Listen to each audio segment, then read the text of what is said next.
Hello. This time it's about continuously updating your database to keep it matching your evolving entities. Assume you start with the book entity. You would then like to have a database to store it. We can create a migration and update the database. A migration is a file which tells EFC how to evolve the database from its current state to a state which matches the DB context. A migration can then be applied to the database to update it. If no database exists, it will be created. After the database has been updated, it now contains the structure to store your entity, in this case our book. And then you work on other requirements and you add a review entity. You would generate a migration which looks at the current state of the database and the current state of your DB context. These are now, of course, out of sync. The migration will then contain information about how to bring your database up to date. In this case, when applying the migration to the database, we would get a table for the review entity. And so, as another entity is created, you generate another migration and apply the migration to the database to keep it matching your entities.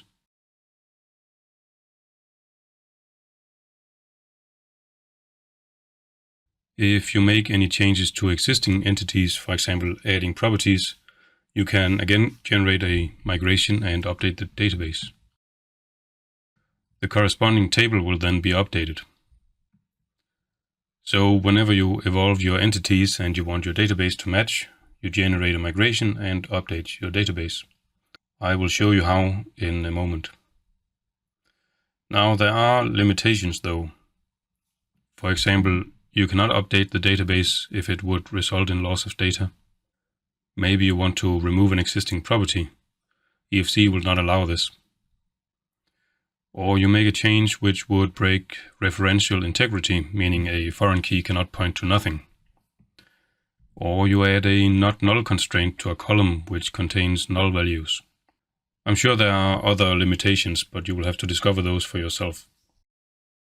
There are also ways to undo migrations and unapply them, but I will leave that to you for now.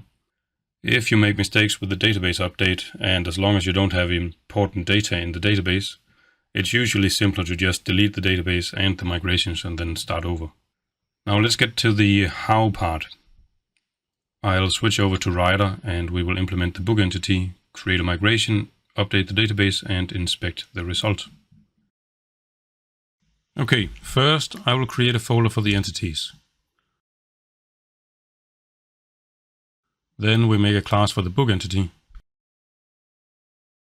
Notice the book entity overlay. Let's implement the properties.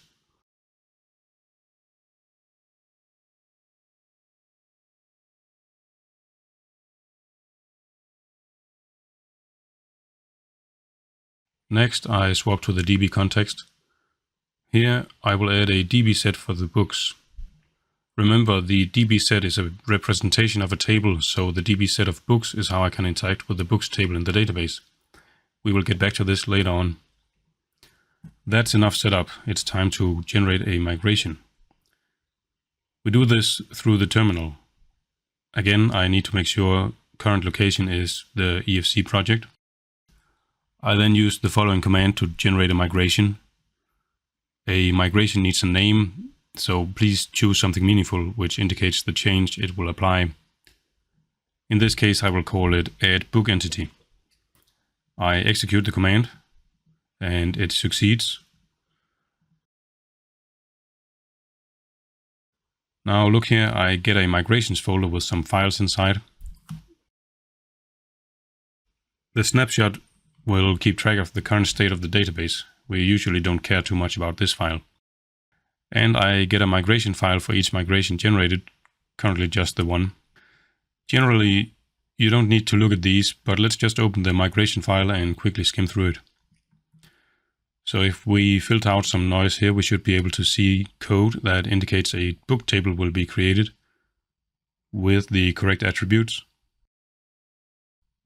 and a primary key. Next, I want to update the database to match my migration. I currently don't have a database, so that will be created in the process automatically.